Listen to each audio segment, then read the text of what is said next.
ಸ್ನೇಹಿತರೆ, ಕರಾವಳಿಯ ಜನ ಆ ದೇವರಿಗೆ ಭಯ ಪಡ್ತಾರೋ ಇಲ್ವೋ, ಆದ್ರೆ ಅವರು ತೀವ್ರವಾಗಿ ನಂಬಿರುವಂತಹ ಆ ದೈವಗಳಿಗೆ ಭಯ ಭಕ್ತಿಯಿಂದ ಶರಣಾಗ್ತಾರೆ ಅಂತಾನೆ ಹೇಳಬೇಕು.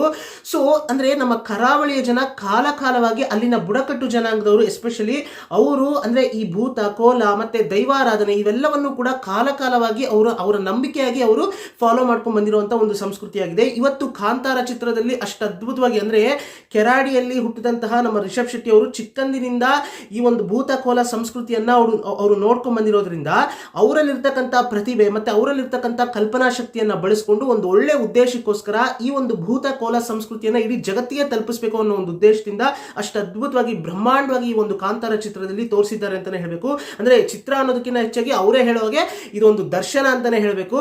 ಸೊ ಈ ಒಂದು ಅಂದ್ರೆ ಈ ಒಂದು ಭೂತ ಕೋಲ ಈ ಒಂದು ದೈವಾರಾಧನೆ ಸೊ ಇವೆಲ್ಲವೂ ಕೂಡ ಬರೀ ಕರಾವಳಿಯ ಜನರು ಮಾತ್ರ ಅಲ್ಲ, ಈ ದಕ್ಷಿಣ ಭಾರತ ಅಂದ್ರೆ ದಕ್ಷಿಣ ಭಾರತದ ಜನರು ಕಾಲಕಾಲವಾಗಿ ಫಾಲೋ ಮಾಡ್ಕೊಂಡು ಬಂದಿರುವಂತಹ ಒಂದು ಸಂಸ್ಕೃತಿಯಾಗಿದೆ.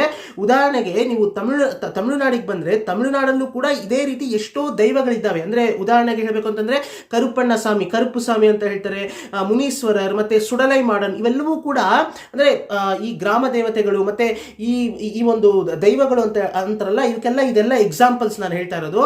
ಸೊ ಈ ಕರುಪ್ಪು ಸ್ವಾಮಿ, ಮುನೇಶ್ವರರ್, ಸುಡಲೈ ಮಾಡನ್ ಇವೆಲ್ಲವೂ ಕೂಡ ತಮಿಳುನಾಡಿನಲ್ಲಿ ಅವರು ದೈವಗಳಾಗಿ ಅವರು ಫಾಲೋ ಮಾಡುವಂತಹ ಒಂದು ಪದ್ಧತಿಯಾಗಿದೆ. ಸೊ ಅಂದ್ರೆ ಪ್ರತಿಯೊಬ್ಬರು ಕೂಡ ಅಂದ್ರೆ ಈ ದಕ್ಷಿಣ ಭಾರತದ ಜನರು ಕಾಲಕಾಲವಾಗಿ ಅವ್ರದೇ ಆದಂತಹ ರೀತಿಯಲ್ಲಿ ಕನ್ನಡಿಗರಾಗಿರ್ಬೋದು ಅಥವಾ ತಮಿಳುನಾಡಿನವರಾಗಿರ್ಬೋದು ಅಥವಾ ಆಂಧ್ರದವರಾಗಿರ್ಬೋದು ಅಥವಾ ಕೇರಳದವರಾಗಿರ್ಬೋದು ಅವ್ರದೇ ಆದಂತಹ ಶೈಲಿಯಲ್ಲಿ ದೈವಾರಾಧನೆಯನ್ನ ಕಾಲಕಾಲವಾಗಿ ಮಾಡ್ಕೊಂಡು ಬರ್ತಾ ಇದ್ದಾರೆ. ಸೊ ಇದರ ಅರ್ಥ ಏನು, ಲಾಜಿಕಲಿ ನೋಡಿದಾಗ ಇದರ ಅರ್ಥ ಏನಿರ್ಬೋದು, ಇದರ ಹಿಂದೆ ಇರ್ತಕ್ಕಂಥ ಹಿನ್ನೆಲೆ ಏನು, ಇದರ ಮೀನಿಂಗ್ ಏನು ಅಂತ ಅನಲೈಸ್ ಮಾಡಿದಾಗ ಅಂದ್ರೆ ಈ ವೀರಗಲ್ಲುಗಳು ಅಂತ ನೀವು ಕೇಳ್ಪಟ್ಟಿರ್ತೀರಾ. ಈ ವೀರಗಲ್ಲುಗಳು ಅಂದಿದ ತಕ್ಷಣ ಸಾಕಷ್ಟು ವೀರಗಲ್ಲುಗಳು. ಇವಾಗ ಉದಾಹರಣೆಗೆ ನೀವು ಯಾವುದಾದ್ರೂ ಒಂದು ಹಳ್ಳಿಗೆ ಹೋದ್ರೆ ಅಲ್ಲಿ ಯಾವುದೋ ಒಂದು ದೇವಸ್ಥಾನದ ಸಮೀಪದಲ್ಲಿ ಎಲ್ಲೋ ಒಂದು ಕಡೆ ಒಂದು ಕಲ್ಲಿರುತ್ತೆ, ಒಂದು ವೀರಗಲ್ಲಿರುತ್ತೆ. ಆ ಕಲ್ಲಿನಲ್ಲಿ ಯಾರೋ ಒಬ್ಬ ವೀರ ಅಂದ್ರೆ ಆ ಕಲ್ಲಿನಲ್ಲಿ ಯಾರೋ ಒಬ್ಬ ವೀರ ಹುಲಿ ಜೊತೆನೋ ಅಥವಾ ಏನೋ ಒಂದು ಯುದ್ಧ ಮಾಡ್ತಾ ಇರುವಂತ ರೀತಿಯಲ್ಲಿ ಒಂದು ಶಿಲ್ಪವನ್ನ ಕೆತ್ತಲಾಗಿರುತ್ತೆ. ಅದರ ಕೆಳಗಡೆ ಒಂದು ಸ್ವಲ್ಪ ಶಾಸನವನ್ನ ಬರೆಸಿರ್ತಾರೆ ಆಗಿನ ಕಾಲಘಟ್ಟದಲ್ಲಿ.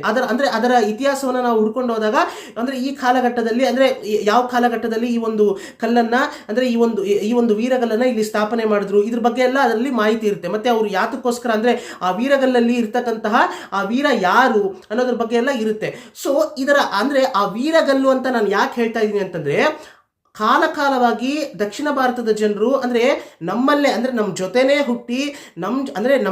ಹುಟ್ಟಿ ಬದುಕಿ ಯಾವುದೋ ಒಂದು ಒಳ್ಳೆ ಉದ್ದೇಶಕ್ಕೋಸ್ಕರ ಅಂದ್ರೆ ನೆಲಕ್ಕೋಸ್ಕರನೋ ಅಥವಾ ಪ್ರಕೃತಿಯನ್ನ ಕಾಪಾಡೋದಕ್ಕೋಸ್ಕರನೋ ಅಥವಾ ಇನ್ಯಾವುದೋ ಒಂದು ತೊಂದರೆ ಬಂದಾಗ ಜನಕ್ಕೋಸ್ಕರ